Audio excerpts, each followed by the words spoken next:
diplomatis Malaysia Kemboja teruka potensi perdagangan dan pelaburan. Cadangan kecualikan kenaikan SST ke atas bil air dan elektrik sedia dipertimbang kerajaan. Assalamualaikum dan salam Malaysia Medani. Malaysia dan Kemboja bersetuju membentuk jawatan kuasa perdagangan bersama JTC tahun ini bagi meneroka potensi perdagangan, pelaburan dan pelancongan kedua-dua negara. Menerusi mekanisme perdagangan baharu itu, kedua-dua negara akan menimbang kerjasama antara Jabatan Kastam untuk memudahkan pergerakan barangan.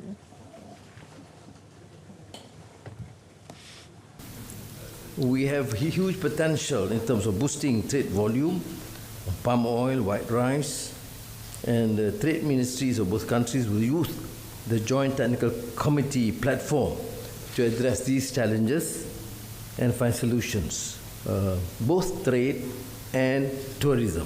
We should expect more investments into Cambodia and from Cambodia into Malaysia. Perdana Menteri berkata demikian semasa sidang media bersama dengan rakan sejawatannya dari Kemboja, Hun Manet di Perdana Putra Putrajaya. Nilai pelaburan syarikat Malaysia di Kemboja telah melebihi $3 bilion ketika ini. Peningkatan itu menjadikan Malaysia antara pelabur asing terbesar di negara berkenaan. Dalam pada itu, Malaysia dan Kemboja bersetuju meneroka laluan penerbangan baharu. Menurut Perdana Menteri, ia bagi meningkatkan kesaling hubungan antara kedua-dua negara. We explored the issue of tourism and 47 flights a week from Cambodia to Kuala Lumpur and Kuala Lumpur to Cambodia. But then you have suggested, and I agreed, that we should explore new routes to expand this because there is a huge potential in both our countries. We have acknowledged the fact that ASEAN has recorded impressive collaboration in a number of fields, but intra-trade and investment is certainly profoundly lacking, and we have therefore a responsibility to ensure this would be enhanced so that it be beneficial to both these countries. Perdana Menteri turut menyatakan minat Malaysia untuk menjadi pemain utama dalam pembinaan saluran paip tenaga dasar laut.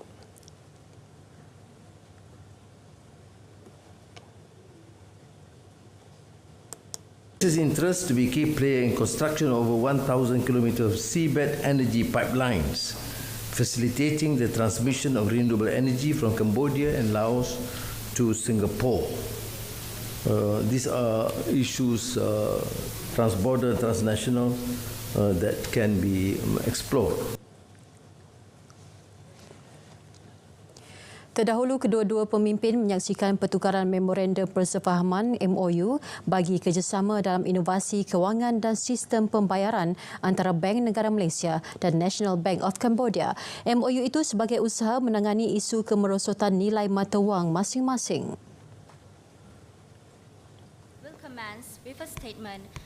We have had relative success with China, and it's 25% of our total trade is in our local currency.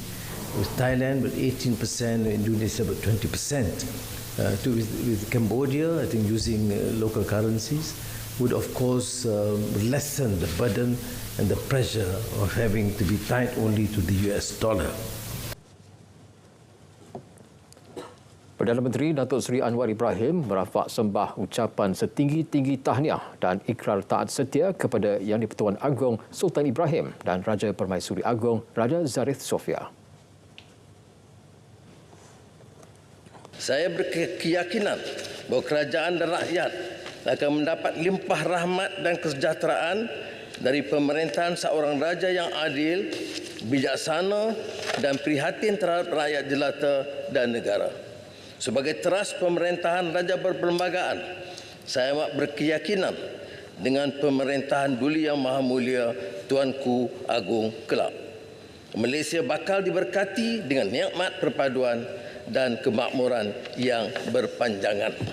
Tan Sri Di-Pertua. Terdahulu, Menteri di Jabatan Perdana Menteri Undang-Undang dan Reformasi Institusi, Datuk Seri Azalina Othman Said mencadangkan ucapan tahniah dan ikrar taat setia oleh Perdana Menteri di bawah Peraturan Mesyuarat 14-1-J Dewan Rakyat. Perdana Menteri turut merafak sembah ucapan menjunjung kasih dan setinggi-tinggi penghargaan Dewan Rakyat kepada Sultan Pahang Al-Sultan Abdullah yang telah menaungi negara dan rakyat jelata selama 5 tahun lepas dengan adil dan bijaksana.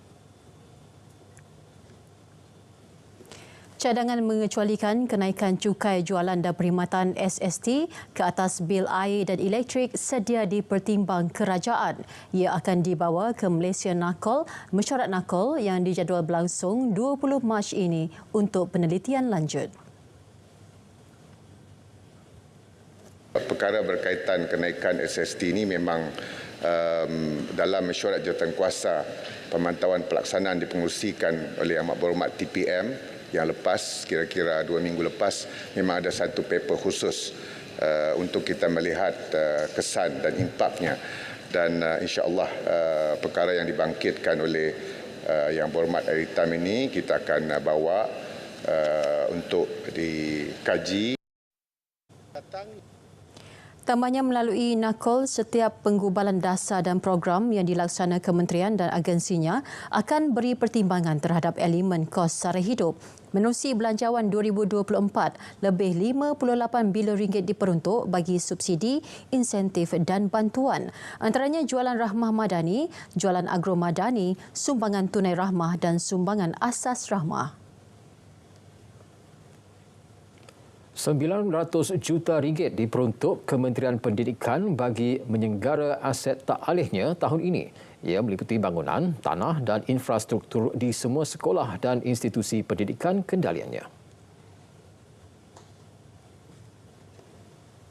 Penyaluran peruntukan ini adalah berdasarkan keperluan mengikut permohonan dan susunan keutamaan yang dikemukakan kepada KPM oleh sekolah melalui Pejabat Pendidikan Daerah atau Jabatan Pendidikan Negeri dan Bahagian. KPM yang berhormat akan memastikan peruntukan penyelenggaraan ini diagihkan kepada semua sekolah. Berterusan dilaksana untuk pastikan kemudahan sekolah dalam keadaan baik dan kondusif. Ini penting bagi menjamin keselamatan dan keselesaan setiap warganya.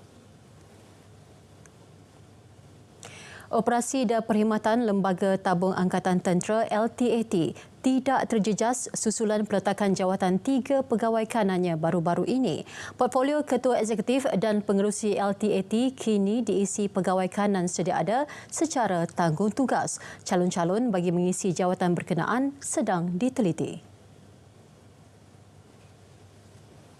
Sebagai langkah susulan, jawatan Ketua Eksekutif yang kosong kini ditanggung oleh Encik Muhammad Ashraf Muhammad Razi, Ketua Pegawai Kewangan, sebagai tanggung tugas Ketua Eksekutif berkuat kuasa serta-merta. Bagi jawatan pengurusi LTAT pula, tugas tersebut kini dipangku oleh Yang Berbahagia Datuk Seri Syam Ishak, Ketua Setiausaha Kementerian Pertahanan, yang merupakan timbalan pengurusi LTAT seperti yang diperuntukkan dalam Akta Tabung Angkatan Tentera 1973 ataupun Akta 101. Bagi organisasi seperti LTAT, pelantikan tanggung tugas ini bukanlah perkara yang pelik. Ia pernah dilaksanakan sebelum ini semasa peletakan jawatan Ketua Eksekutif Datuk Nik Amlizan Muhammad pada tahun 2020 dan peletakan jawatan Datuk Seri Amrin Awaluddin pada tahun 2021. Lembaga LTAT sedang memuktamad calon-calon berkredibiliti untuk isi jawatan Ketua Eksekutif. Bagi jawatan pengerusi LTAT pula, MINDEF sedang teliti calon berkelayakan dalam kalangan kelas Panglima Angkatan Tentera Malaysia. 7,000 kandungan media sosial yang mempunyai ucapan kebencian keberkaitan isu bangsa, agama dan raja 3R serta berita palsu telah diturunkan tahun lepas. Jumlah itu meningkat berbanding 271 kandungan pada 2022 dan 170 tahun sebelumnya.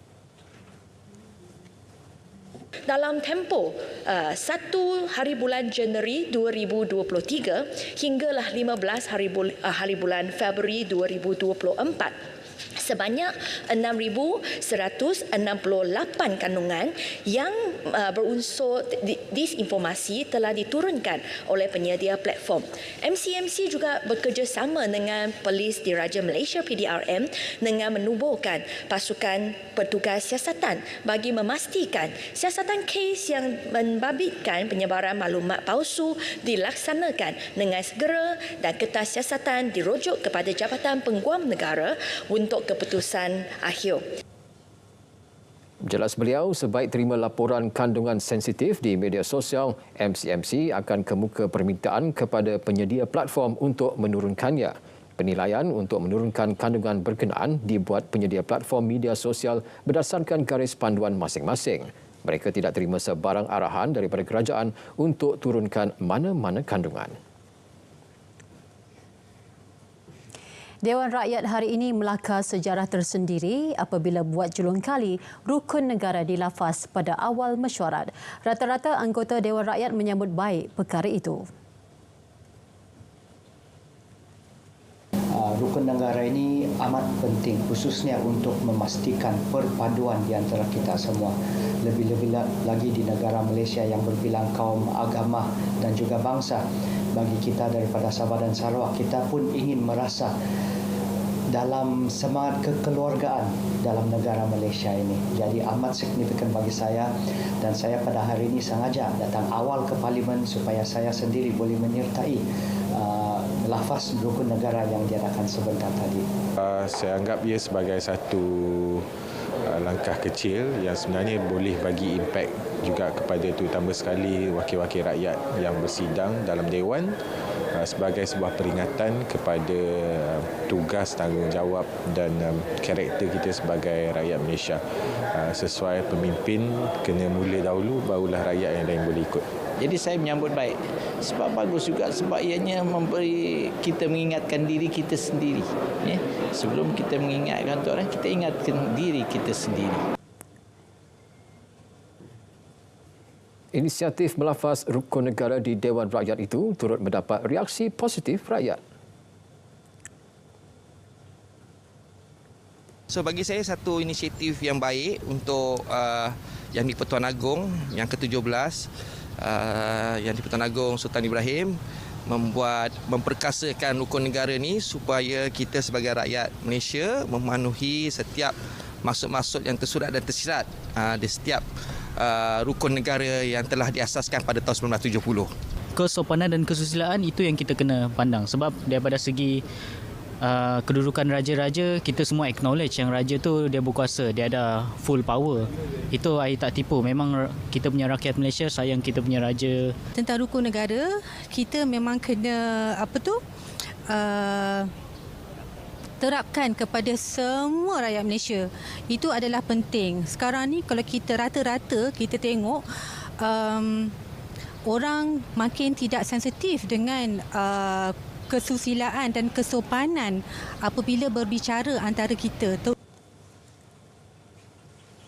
Tiada jalan mudah untuk berjaya dan tiada jalan mudah untuk bahagia. Jadi buang tabiat tidak baik untuk berjaya dan bahagia. Buang perangai kita yang ingin mengambil hati orang. Buang gaya hidup buruk yang tak sihat. Bertemu kembali. Yang di-Pertuan Agong Sultan Ibrahim berkenan menerima menghadap Perdana Menteri Kemboja Hun Manet. Hun Manet dan delegasi tiba di Istana Negara pada jam 3 petang hari ini. Majlis menghadap Seri Paduka Baginda berlangsung hampir 30 minit di Dewan Seri Mahkota. Hadir sama pada majlis tersebut ialah Menteri Luar Datuk Seri Muhammad Hassan dan Menteri Digital Gobind Singh Dio selaku Menteri Pengiring. Pertukaran 9 Memorandum Persefahaman MOU membabitkan syarikat telekomunikasi dan agensi Malaysia telah berlangsung setakat ini pada Mobile World Congress MWC Barcelona 2024. Pertukaran MOU tersebut dilaksanakan atau disaksikan Menteri Komunikasi Fahmi Fadil yang mengetuai delegasi Malaysia ke Kongres berkenaan. 15 lagi pertukaran MOU dijadual berlangsung hari ini. Hani Muhni ada laporannya. Cyber Security Malaysia menandatangani MOU dengan CTM 360 WLL yang merupakan firma keselamatan cyber terkemuka dan pakar dalam menguruskan ancaman cyber. Huawei Malaysia memeterai MOU dengan Suruhanjaya Komunikasi dan Multimedia Malaysia MCMC untuk menjalin kerjasama membangunkan inisiatif pembangunan tenaga kerja dan menjalankan penyelidikan berkaitan dalam industri komunikasi dan multimedia di Malaysia. 7 lagi MOU membabitkan U-Mobile dan ZTE, 2 MOU U-Mobile dan Celcom-Digi, Maxis dan Huawei, Maxis dan Dell Technologies, Maxis dan Nokia, serta Itpo Niaga dan Ausonia SRL. Kerjasama yang akan terjalin termasuk program 5G Advanced dan memperkukuh keberkesanan, keupayaan dan pemantauan rangkaian menerusi teknologi kecerdasan buatan AI. Dalam pada itu, Fahmi turut mengadakan lawatan ke reruai Huawei dan Ericsson yang merupakan reruai terbesar dan kedua terbesar sempena MWC kali ini. Peneraju industri global dan penggerak teknologi menyaksikan inovasi terkini dalam ketersambungan mudah alih pada Kongres Mudah Alih Dunia di Fira Grand Via. Ratusan perbincangan, rangkaian, forum dan demonstrasi dalam teknologi mudah alih berlangsung selama 4 hari di sini. Acara terbesar ini merupakan yang paling berpengaruh bagi ekosistem ketersambungan, berpaksikan kepada konsep Future First, menekankan kepentingan menyatukan industri, benua, teknologi dan komuniti untuk merealisasikan potensi masa depan. Hani Muhili, Barcelona, Berita RTM.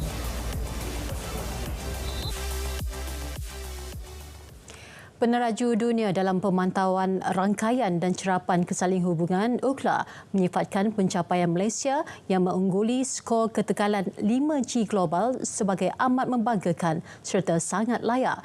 Presiden dan Ketua Pegawai Eksekutifnya Stephen Bai berkata metodologi yang digunakan bagi mengira skor tersebut adalah sukar untuk dicapai, apatah lagi secara konsisten.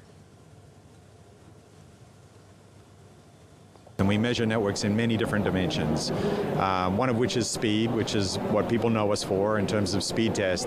But another metric that we look at is consistency. And in fact, it's actually much harder to achieve a consistent network across a wide geography. And especially in Malaysia, given the challenge with building a network, to build a network that has a consistent performance is very, very challenging. And so it's not an award that we grant often, and it's not an award that many people win. Credit to the country of Malaysia and the policies that are there, that they've been able to achieve this award. So. Anugerah skor ketekalan 5G global terbaik disampaikan oleh Bai kepada Menteri Komunikasi Fahmi Fadil di Barcelona, Spanyol. Malaysia kini berada di tempat pertama dalam skor terbabit pada tahap 97.27% di hadapan Macedonia Utara 94.06% dan Emiria Arab Bersatu 93.88%. Kepada usaha kita dan satu kejayaan dalam pelaksanaan rangkaian 5G melalui Digital National Berhad ataupun DNB. Jadi saya harap dengan pencapaian ini membakar semangat bagi semua telco dan juga rakan-rakan di MCMC supaya kita bekerja dengan lebih gigih, menyediakan internet yang lebih murah, yang lebih pantas, yang boleh dipercayai, more reliable untuk semua rakyat Malaysia. Fahmi kini berada di Barcelona bagi mengetuai delegasi Malaysia ke Mobile World Congress 2024. 757 projek daripada 2,118 projek di bawah Jabatan Kerja Raya JKR sepanjang tahun 2023 telah siap dibina. Menteri Kerja Raya Datuk Seri Alexander Nantalinggi berkata ketika ini baki 772 projek masih dalam pembinaan. Sementara 589 projek pula dalam proses pra-pembinaan dan kerja-kerja awalan. Beliau berkata pihaknya akan meneruskan komitmen untuk menyelesaikan isu infrastruktur sepanjang tahun ini, khususnya dengan pertambahan peruntukan menerusi pengumuman bajet 2024. Sebab yang penting adalah untuk kita menangani masalah pengguna jalan, ya, untuk kita menjaminkan keselesaan dan keselamatan pengguna jalan kita. Itu yang penting. Keuangan itu semua adalah untuk kita menangani masalah rakyat menggunakan jalan. Kalau jalan ni rosak, lubang dan sebagainya, memang tentunya kita tidak menjalankan tugas kita dengan terbaik. Tambahnya, bagi kerja atau projek penyelenggaraan sepanjang tahun 2023, 8,851 kerja penyelenggaraan telah siap. 473 kerja masih dalam pembinaan dan 25 kerja pra-pembinaan.